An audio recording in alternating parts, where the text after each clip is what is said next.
Madame, Monsieur, bonsoir. Voici les titres de l'actualité de ce lundi 29 octobre.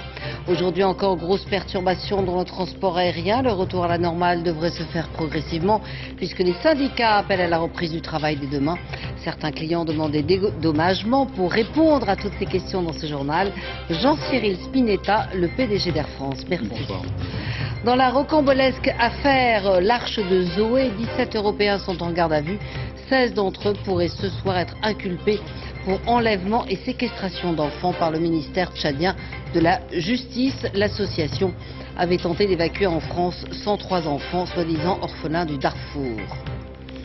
L'eau du robinet est-elle surfacturée? Oui, affirment des associations de consommateurs qui impliquent deux groupes, Veolia et Suez. Après monsieur, c'est madame. Cristina Fernández Kirchner, épouse du président sortant, a été élue présidente de l'Argentine. L'avocate de formation est déjà sénatrice. Elle prendra la suite de son mari. Nous sommes de plus en plus sensibles aux achats respectueux de l'environnement. Le marketing vert est aujourd'hui un argument de vente à part entière et qui séduit le consommateur. Passagers au bord de la crise de nerfs, au 5e et dernier jour théorique du conflit, les hôtesses et les stewards d'Air France en grève continuent de plonger les voyageurs dans la tourmente, une tourmente dont ils se seraient bien passés. La plupart sont informés au dernier moment pour des vacances qu'ils avaient souvent programmées de longue date. Yves Ginca et Stéphane Guillemot. L'attente. Cet après-midi à Roissy, ils sont des centaines à patienter, bon gré mal gré. D'autres, au contraire, s'agitent à la recherche de la moindre information. Pour tous, c'est l'incertitude. Certains ont eu leur vol annulé plusieurs fois au cours du week-end. Là, le vol risque d'être annulé aussi. Hier, à l'heure qu'il est, il y avait marqué à l'heure, à l'heure, à l'heure. Et tout d'un coup, et après, tout d'un coup, hop, plus de vol. On est là en train de traîner quand on a des enfants, on est là tous, voilà, on attend. Vous entendez quelque chose? Quelqu'un parle? On attend, il faut attendre 1h30 avant le vol pour savoir si on part ou non. Et on part en vacances. Sous les panneaux d'affichage ou dans les files d'attente, partout les clients adressent le même reproche à la compagnie. On n'a pas beaucoup d'informations, on est là, on attend. On nous demande d'attendre et on attend. Pourtant, le personnel d'Air France fait tout son possible pour conseiller et encourager les passagers. Ces Français en partance pour le Caire sont compréhensifs et résignés. En fait, on les plaint un peu aussi parce qu'on se dit que par rapport à ceux qui sont là, c'est ceux qui travaillent, donc forcément, on va pas leur jeter la on ne pierre. peut pas les agresser eux. Et puis, oui, après une grève, il faut que ça marche, donc nous, on n'a pas de chance. Aujourd'hui, Air France a réussi à faire décoller les 3/4 de ses avions au départ de Roissy. Demain, la direction annonce que 100% des vols long courriers et 90% des moyens courriers devraient être assurés. Comment se faire rembourser? Faut-il d'abord se rendre à l'aéroport pour s'assurer que son avion ne parte pas avant d'opter pour un autre moyen de transport? Tous les passagers seront-ils indemnisés et dans quelles conditions? Les réponses pratiques avec Caroline Thébault et Philippe Dumail. Je vais transférer de suite à la compagnie aérienne votre demande de remboursement. Remboursement, un mot très entendu aujourd'hui dans cette agence de voyage Internet. Au revoir, monsieur. Si vous avez pris votre billet auprès d'une de ces agences en ligne, c'est à elle qu'il faut s'adresser. Elle se charge des démarches. La compagnie aérienne, dans un délai d'environ 15 jours, va nous rembourser et ensuite nous recréditerons les cartes bancaires de nos clients, tout simplement. Si vous avez pris votre billet chez Air France, qu'il soit électronique, papier, aller ou retour, vous pouvez obtenir un avoir pour un nouveau vol avant le 31 mars 2008 ou bien être intégralement remboursé, comptez 15 jours minimum. Il n'est pas prévu de dédommagement supplémentaire. Pas besoin de faire la queue, vous pouvez poster votre dossier de réclamation au service client d'Air France. Pour les frais annexes liés à la grève, bus, taxi, hôtel, repas, ils sont remboursés sur facture. Enfin, pour les séjours tout compris, adressez-vous à votre agence de voyage, elle devrait vous rembourser les réservations tombées à l'eau. Et en coulisses, la direction d'Air France s'étonne de l'ampleur de la grève des hôtesses et des stewards qui ont bénéficié d'augmentations de salaire régulièrement, 17% en 3 ans, affirme Jean-Cyril Spinetta, qui entamera des négociations dès demain. Fabien Chadeau et Vassila Kamli. La grève s'arrête ce soir, 23 heures. Il aura fallu 5 jours de grève, une mobilisation historique chez les hôtesses et les stewards pour que les négociations puissent enfin débuter. C'est un vrai cheval au galop. Il est difficile à arrêter. Maintenant, je pense que la grève n'est pas notre mode de négociation. C'est malheureusement le seul moyen que nous avons eu de nous faire entendre. Pendant toute l'après-midi, l'intersyndicale a mis au point sa stratégie pour la négociation qui débute demain avec la direction. La première des revendications reste la hausse des salaires. On nous a demandé des efforts considérables ces dernières années. Maintenant, eh bien, c'est à la direction d'Air France de jouer. Nous voulons un juste retour sur investissement. Le salaire de M. Spinetta est augmenté dans les 2 dernières années de plus de 82%. Autre point de blocage, les hôtesses et les stewards veulent être rémunérés sur leur temps de travail effectif. Quand on fait un Paris-Nice, aller-retour, suivi d'un Paris-Toulouse, aller-retour, on a 4 heures de vol et on est payé pour 4 heures de vol. Or, on est présent dans l'entreprise, ou du moins en uniforme, plus de 12 heures. En marge de négociation, les syndicats maintiennent la pression en promettant une autre grève pour les fêtes de fin d'année s'ils n'obtiennent pas satisfaction.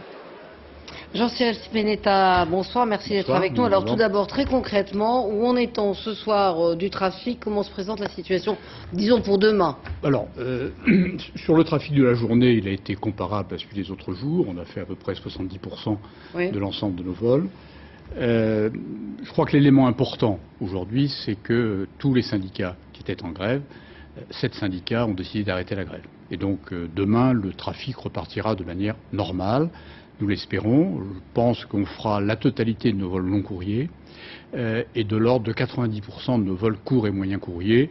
Et je pense que notamment pour les voyageurs, les clients qui doivent prendre nos vols courts et moyens courriers, il serait bon qu'ils téléphonent pour s'assurer que leur vol sera bien disponible. Et parce qu'il y a toujours un petit temps de latence, si je puis dire, entre... les rotations d'équipage ont été bouleversées par cette grève de 5 jours. Donc pour revenir à une situation nominale, il faut un peu de temps. Donc sur le long courrier, on fera tout demain. Et sur le court et moyen courrier, environ 90% des vols.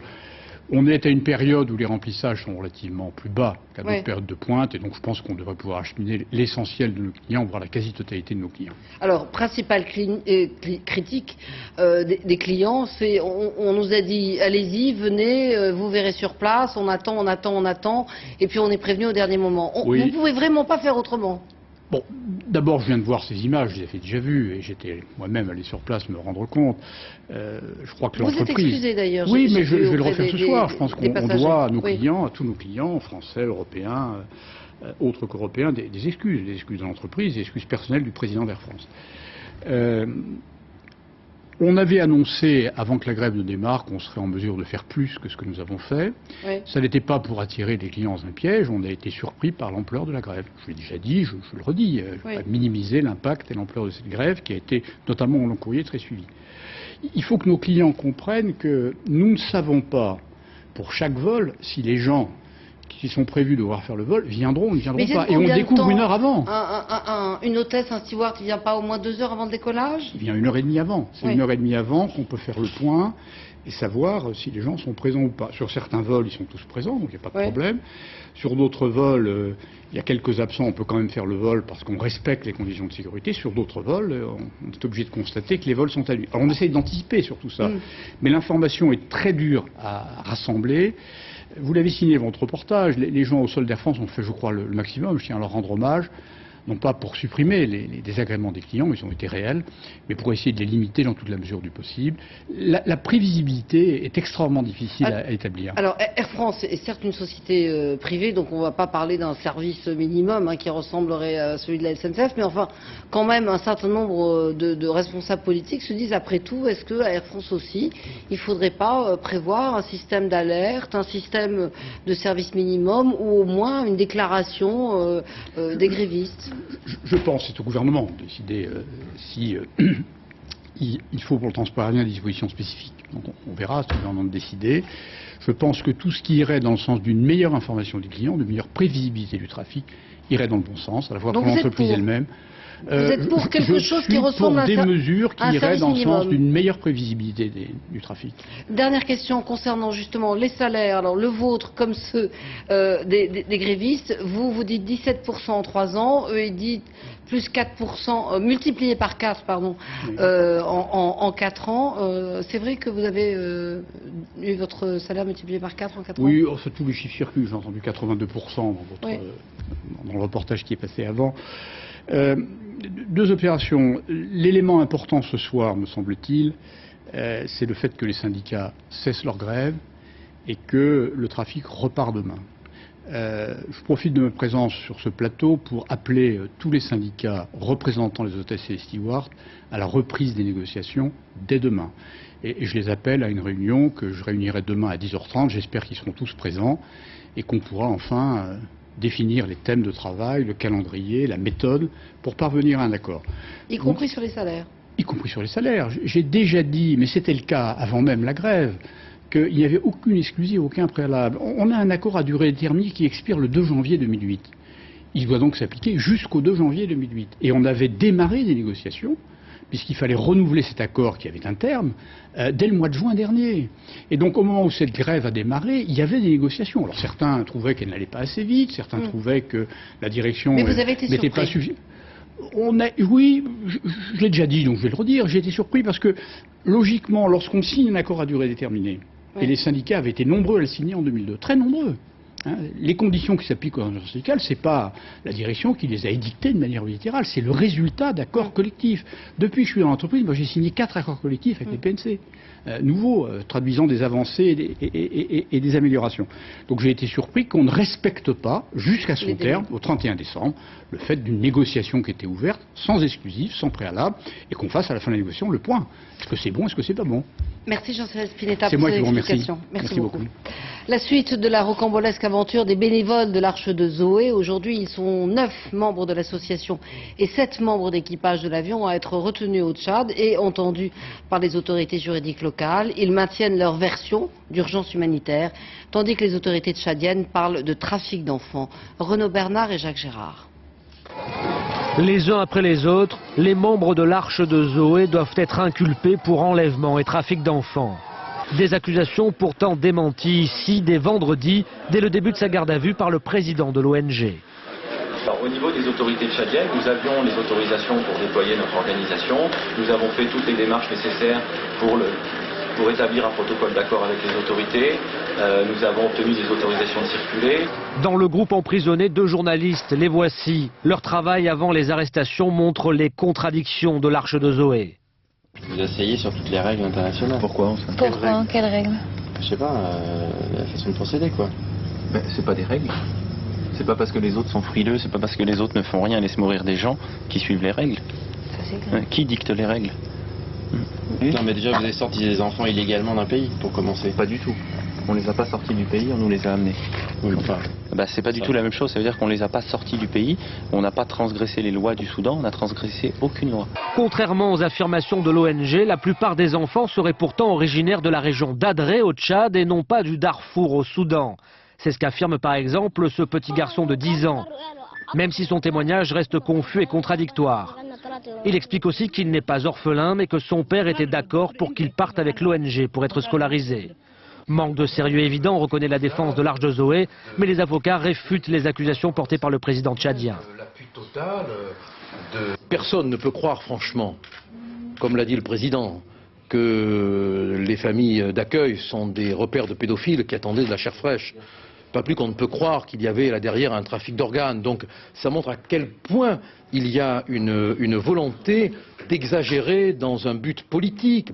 Une affaire aux implications politiques dans laquelle les protagonistes encourent jusqu'à 20 ans de prison. Et on apprend ce soir que les Européens vont être transférés d'Abéché vers la capitale N'Djamena. Sur place, les autorités tchadiennes, en effet, maintiennent un discours d'une grande fermeté. C'est ce qu'a expliqué le président tchadien Idriss Déby, qui s'est entretenu au téléphone avec son homologue français Nicolas Sarkozy. Voyez le reportage de notre envoyé spécial Christian Autain. N'Djamena est situé à 1500 km d'Abéché. Pourtant, l'affaire du trafic d'enfants, comme on l'appelle ici, est au cœur de toutes les conversations. Beaucoup de Tchadiens se sont sentis humiliés dans cette affaire. Je suis vraiment mécontent. Aujourd'hui, au XXIe siècle, qu'on essaie encore d'enlever. Est-ce qu'il existe encore la déportation en France? C'est cette question. Parce que ça nous rappelle un peu la déportation des Noirs vers les États-Unis et les Caraïbes. Malgré la condamnation sans appel du président tchadien envers les membres de l'ONG Children Rescue, ici, on veut se garder de tout amalgame. Partout dans un milieu, il y a toujours des brebis galeuses. Cela ne peut pas enlever à l'autre le facteur positif qu'on a vis-à-vis des ONG. N'Djamena compte beaucoup d'organisations humanitaires. Dans l'est du pays, plus de 40 ONG travaillent auprès des 270 000 réfugiés du Darfour. Comme le redoute ce responsable du Haut-Commissariat aux réfugiés, cela pourrait compromettre leur mission. Les risques, c'est essentiellement que la population tchadienne, maintenant, ait perdu confiance dans tous les humanitaires. S'il y a eu un dérapage, il ne faut surtout pas qu'on remette en cause tout ce qui a été fait jusqu'à maintenant, toute la confiance qu'on a construite. Cette affaire embarrasse la France et pourrait compliquer le déploiement de la force multinationale prévue début décembre. Cette force, composée de 3000 hommes, dont la moitié de Français, doit sécuriser les camps de réfugiés du Darfour, situés à l'est du Tchad. Et à l'origine de cette initiative désastreuse, un sapeur-pompier volontaire, Éric Breteau, touché par le drame du tsunami en Asie en 2004 et qui voulait aujourd'hui sauver les enfants victimes de la guerre et de la famine au Darfour. Son portrait signé Karine Comadi et Arnaud Comte. C'est un homme gêné, penaud, que l'on a découvert face à la colère du président tchadien. Et pourtant, Éric Breteau se veut un baroudeur de l'humanitaire. La débrouille au bout du monde, en pleine nuit, l'ancien cadre commercial a toujours aimé ça. Il faut qu'on fasse des formalités de douane, d'immigration. Filmé ici après le tremblement de terre à Jakarta en 2006, le pompier volontaire met au service de la Croix-Rouge ses compétences logistiques. Une mission qu'il prend exagérément à cœur. La journaliste qui l'a suivi s'en souvient. C'est quelqu'un qui ne dormait plus la nuit, qui s'investissait à fond, et il fallait qu'il réussisse cette mission. Et cette mission, c'était que la population soit bien, que toutes les tentes soient distribuées, etc. Et par rapport à ça, il passait au-dessus des règles. La Croix-Rouge ne renouvellera pas son contrat. Éric Breteau est un opérationnel, dit-elle, pas un chef de mission. Éric est quelqu'un qui se révèle dans l'action, qui vraiment se plaît à des débauches de moyens, avions, des missions un peu compliquées de cet ordre. Nous, on l'avait engagé sur un projet un peu plus compliqué, avec des contacts répétés avec des sphères diplomatiques ou de sécurité civile indonésienne ou d'État français. Et là, clairement, il n'était pas du tout formé pour ça. Mais il ne manque pas de charisme. À la création de l'Arche de Zoé, il a convaincu de nombreuses personnalités, dont Carole Montillet, de soutenir son projet. C'est quelqu'un de franc, c'est quelqu'un d'honnête, c'est quelqu'un de simple. C'est pas quelqu'un qui cherche à se faire aimer à tout prix des autres, à essayer de se montrer, se valoriser par ses actions. Aujourd'hui, Éric Breteau est l'objet de tous les regards et de toutes les critiques dans un milieu, l'humanitaire, où l'on ne se fait pas de cadeaux. Et alors que dans les pays pauvres, on manque de tout, chez nous, c'est l'abondance qui parfois conduit à des abus. Selon l'association des consommateurs UFC Que Choisir, les prix de l'eau sont abusifs dans les grandes agglomérations urbaines, notamment en Île-de-France, mais aussi à Lyon, Toulouse et Montpellier, partout où la gestion de l'eau est confiée à des entreprises privées. Les prix sont, semble-t-il, surfacturés. Édouard Bergeon et Éric Delagneau. C'est l'eau la plus chère de France. Nous sommes à Bagnolet, en banlieue parisienne. Jean-Pierre Auguel fait ses comptes, avec à chaque fois la même mauvaise surprise. Sa consommation n'augmente pas, sa facture, oui. En 8 ans, le prix du mètre cube d'eau que j'ai dû boire a augmenté de 35%. Ça vous paraît beaucoup? C'est plus que ma retraite. Le prix de l'eau atteint des records dans les grandes agglomérations. C'est ce que dénonce aujourd'hui l'association de consommateurs UFC Que Choisir. Le bonnet d'âne revient au syndicat des eaux d'Île-de-France. L'eau distribuée est facturée plus de 2 fois plus cher qu'elle ne coûte en réalité. Ainsi, sur une facture de 100 €, le syndicat des eaux en empoche 58. Plus de 50% de marge. Et nous estimons que c'est particulièrement excessif pour le consommateur. Et on sait que le poste de l'eau est un poste qui a tendance à s'alourdir. Ce profit serait 4 à 5 fois moins important à Chambéry, Clermont-Ferrand, Grenoble et Annecy, des villes gérées en régie municipale. Car à ce jour, 3/4 des Français sont alimentés en eau par des sociétés privées. Veolia et Suez se partageant l'essentiel du marché. Ces entreprises contestent les chiffres du rapport car selon elles, chaque ville a ses spécificités. La qualité des eaux à traiter ou par exemple la géologie. Quand vous posez des tuyaux en région parisienne, vous le faites dans un sous-sol très encombré, pour lesquels les coûts de main-d'œuvre ne sont pas les mêmes que dans d'autres régions de France, ce qui explique aussi le cas. Quelles que soient les situations locales, l'UFC Que Choisir appelle les maires à un retour à la gestion de l'eau en régie publique. Et puis après l'accident qui a eu lieu hier soir devant le foyer rural de Leigh en Moselle, où un concert devait avoir lieu, une des 2 adolescentes fauchées par un véhicule est décédée. La seconde victime souffre de multiples fractures ouvertes, mais ses jours ne sont pas en danger. L'auteur de l'accident qui avait pris la fuite, un homme de 54 ans, a été confondu le lendemain avec les traces retrouvées sur son véhicule et il est en garde à vue.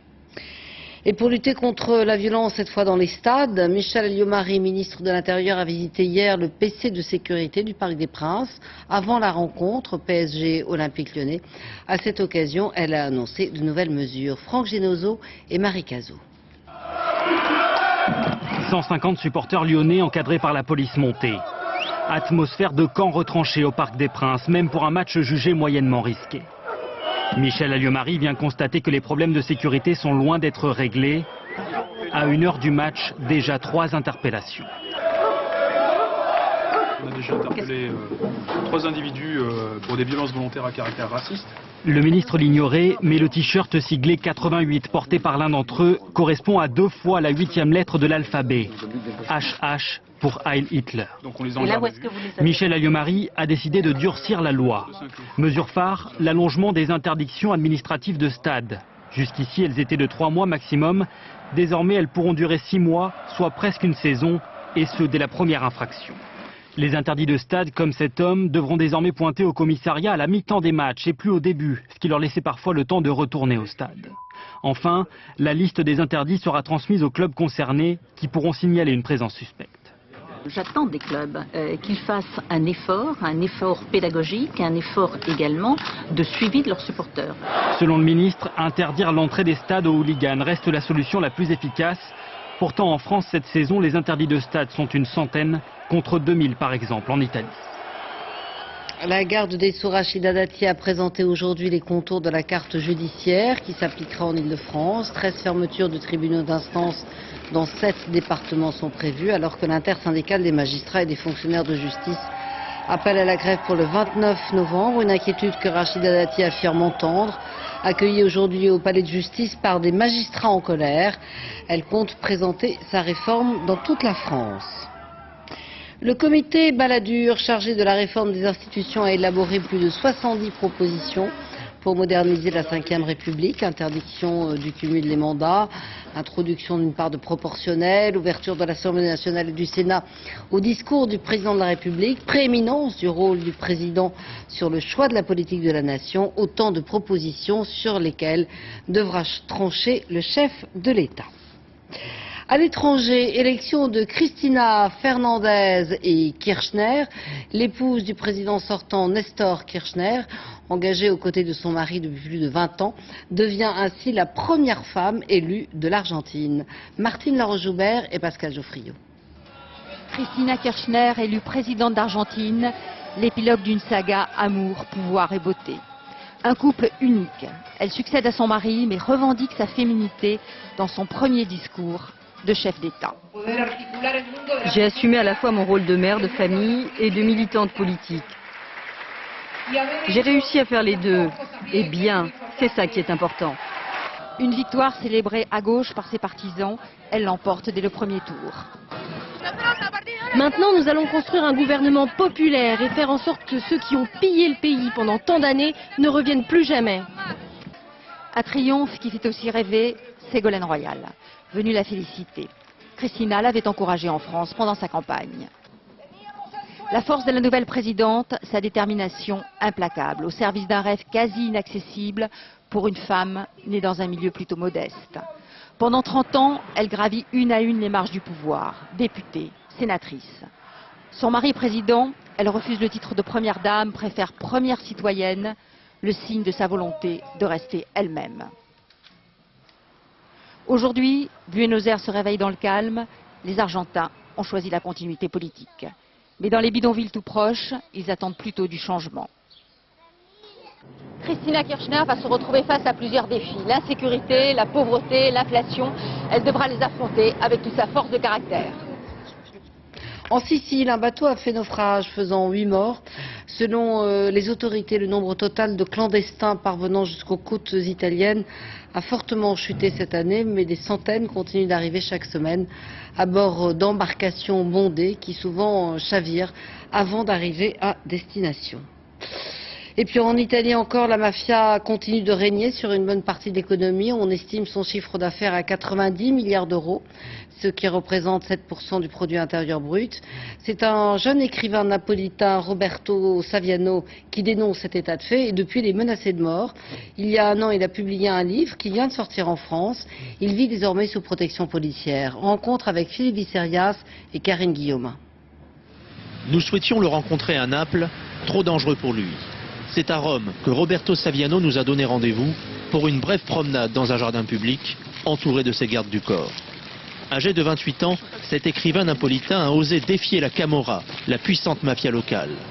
Dans son livre, une enquête qui a duré 6 ans, il raconte en détail sa mainmise sur la ville et surtout, il donne les noms des chefs de clan qui depuis ont juré de l'assassiner. Je vis avec l'idée de la mort. D'abord parce que j'ai grandi sur un territoire où des dizaines de personnes que je connaissais ont été abattues. Comme je l'écris dans mon livre, le premier mort par balle que j'ai vu, j'avais 12 ans. J'ai grandi sur un territoire où il y avait 4 morts par jour. Son territoire, c'est Naples, ses quartiers pauvres, ses règlements de compte, sa mafia omniprésente, du trafic du ciment à celui de la cocaïne. Un monde parallèle qui a résisté à tous les assauts de l'État italien pour le démanteler. Je le dis sans crainte, leur force, c'est une force capitaliste, parce que cette mafia, la Camorra, évolue sans cesse, parce que la concurrence à l'intérieur est sans pitié. Mais la concurrence, c'est aussi les tribunaux, les forces de police. La police arrive à démanteler un clan lorsque celui-ci est faible, et en l'éliminant, on crée un espace pour un nouveau clan. Roberto Saviano n'a pas renoncé à écrire sur la Camorra.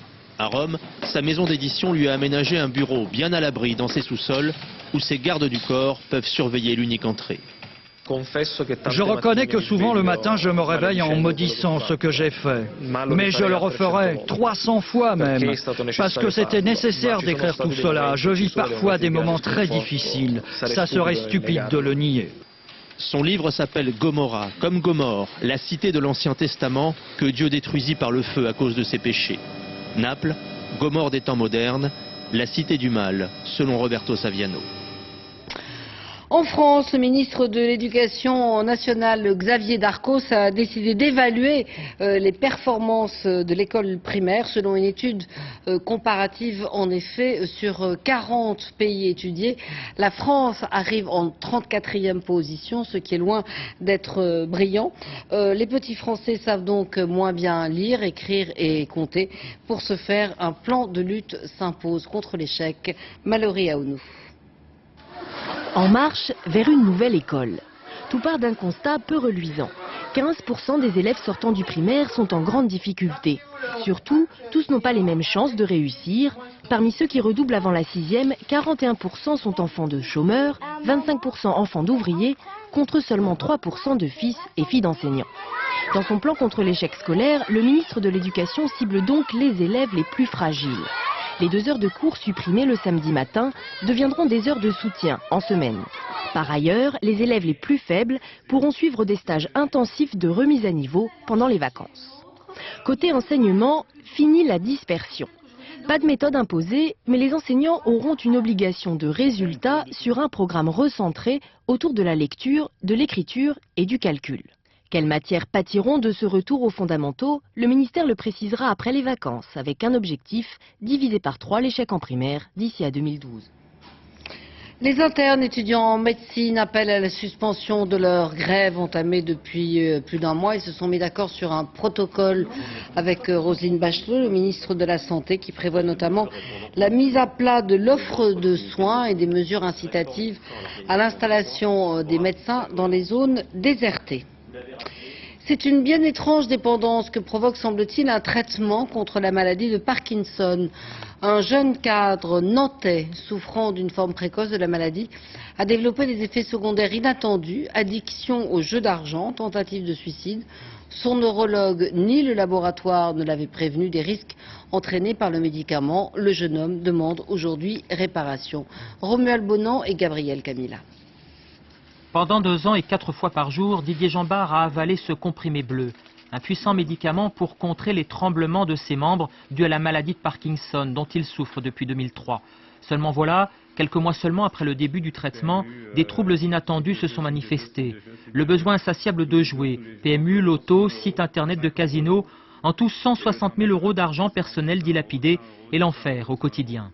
J'ai utilisé tout ce qui était l'héritage de mes beaux-parents, tout mon argent personnel, les comptes épargne logement. J'ai commencé à voler, à vendre mes affaires de bricolage. J'ai commencé à vendre des jouets de mes enfants pour me faire de l'argent, pour jouer.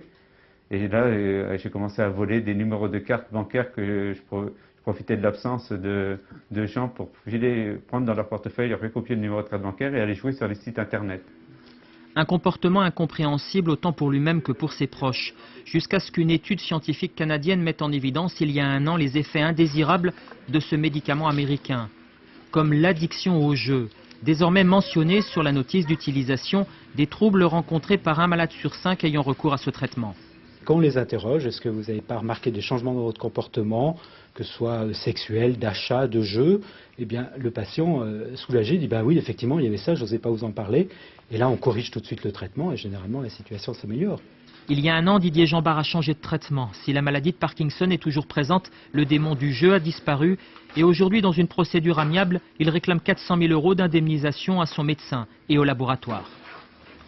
Le Sahara sous la neige, c'est l'image inattendue dans le sud-ouest de l'Algérie avec une perturbation pluvieuse et d'importantes chutes de neige, parfois 80 mm localement. On redoute aussi des inondations, même si pour l'instant les enfants ne pensent qu'à jouer aux boules de neige.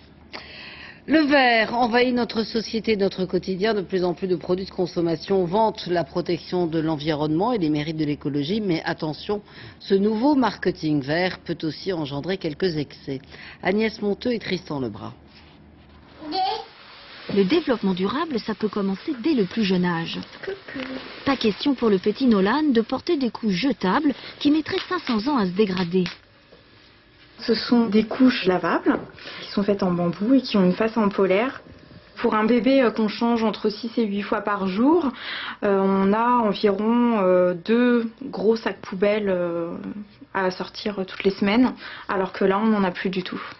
Bilan, 1 tonne de déchets en 2 ans de gagné, avec une contrainte qui fait bondir celles qui ont connu les langes. Phénomène de mode ou phénomène de fond, Nolan arrive dans un monde où la consommation verte explose. Vêtements, petits plats, pain, champagne, roses, produits ménagers jusqu'au papier hygiénique, tout ou presque dans cet hypermarché se décline version protection de l'environnement. Même pour acheter sa télé, on n'échappe pas au slogan vert. C'est se préoccuper de l'avenir, de notre planète. Bon d'accord, on n'a pas encore inventé le téléviseur écolo. Pour le reste, avec 800 produits différents, la protection de l'environnement est à la portée de tous. On veut multiplier pratiquement par 2 l'offre d'ici dans les 2 ans qui viennent. Mais attention, tout ne se vaut pas. C'est ce que pense cette consommatrice avertie, spécialiste de l'environnement. Exemple à partir de lessive verte, où il n'est pas toujours facile de s'y retrouver. Alors la première chose à dire, c'est que c'est pas parce qu'il y a l'adjectif vert sur un produit qu'il est écologique. Celui-ci, par exemple, c'est une lessive avec phosphate. Donc phosphate, problème numéro 1 des lessives, donc ça n'est pas un produit écologique. Celui-ci, il faut regarder la composition pour s'apercevoir qu'il contient pas de phosphate mais des azurants optiques, qui posent aussi un problème. Donc on ne peut pas dire que ce soit un produit écologique. Quand on arrive sur ces produits-là, là on a un repère assez pratique, c'est un écolabel officiel. Voilà la référence pour la plupart des produits, à ne pas confondre avec d'autres labels sans aucune reconnaissance. Ce petit coin de nature est le cadre idéal. Il y a 20 ans, cette pub était la première à utiliser des arguments écolos. Depuis, presque tout le monde a embrayé. Mais attention au blanchiment écologique, l'usage abusif de ces arguments. Au bureau de vérification des publicités, on examine 10 fois plus de pubs sur ce thème qu'il y a un an, dont la moitié doivent revoir leur copie.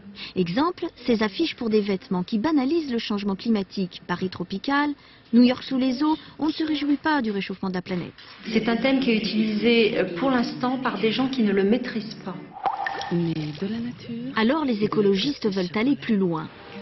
C'est pour lui qui est... Leur bête noire, c'est pubs de voitures qu'ils souhaiteraient interdire comme depuis peu en Norvège. Pensez à la nature. Leurs arguments, toutes les voitures, même les plus performantes, polluent. Le marketing vert, c'est en même temps la rançon du succès, le reflet d'une préoccupation grandissante où le consommateur doit apprendre à trouver de nouveaux repères. Football, nouvelle défaite du Paris Saint-Germain à domicile face à Lyon, 2-3. 2 buts de Ben Arfa coup sur coup. Et le troisième à 5 minutes de la fin par Sidney Govou. Le PSG a tout de même réussi à réduire la marque grâce à 2 buts de Paoletta, bien sûr. Lyon creuse ainsi l'écart en tête de la Ligue 1. La collection Pinault, installée à Venise, aux grandes dames des amateurs d'art français, va pouvoir être vue, du moins en partie, à Lille, dans le cadre d'une exposition. Cette exposition s'appelle Passage du temps. C'est une sélection qui retrace 30 ans d'art moderne. Marianne Mas et Dominique Mas. Comme un sas entre le dehors et le dedans, l'exposition s'ouvre sur ce monumental éblouissement de Dan Flavine, installation de 304 néons fluorescents. Pour François Pinault, tout juste élu l'homme du monde le plus influent dans l'art contemporain, c'est aussi la redécouverte de pièces de sa collection qu'il n'avait pas vues depuis 30 ans. Une collection riche de plus de 2000 œuvres où l'éclectisme a toute sa place. Il faut savoir rester les yeux grands ouverts, s'intéresser à beaucoup de choses, puis sélectionner le meilleur des meilleurs artistes. C'est toute la difficulté, mais c'est aussi tout l'intérêt d'un amateur d'art, parce que ça n'est jamais terminé. Après les palais vénitiens, François Pinault a choisi cet ancien tripostal reconverti en lieu culturel pour accueillir une centaine de pièces de sa collection. Des artistes connus comme Pierre et Gilles ou Gilbert and George, mais aussi des formes artistiques où le visiteur expérimente son rapport à l'image.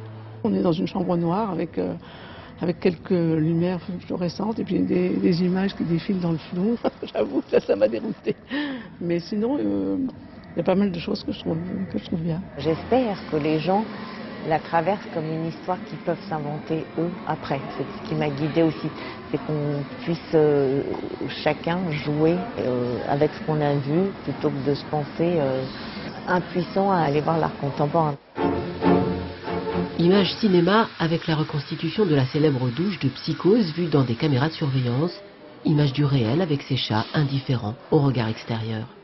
C'est quelque chose qu'on voit tous les jours et au fond... dont on n'a pas conscience aussi. Dont on n'a pas conscience, ouais. Donc c'est intéressant. Générique, écran noir, fin de l'exposition le 1er janvier 2008. Je vous rappelle la principale information de ce journal. Selon le patron d'Air France, Jean-Cyril Spinetta, qui était notre invité, le trafic aérien devrait reprendre progressivement dès demain et des négociations vont également s'ouvrir demain. C'est la fin de ce journal. Merci de l'avoir suivi. Tout de suite, la météo à 23h15. Mots croisés. Demain, 6h30 et les matins avec Jean-Claude Gaudin dans les 4 vérités. 13h, Élise Lucet. Je vous retrouve à 20h. Très bonne soirée sur France 2. Bonsoir.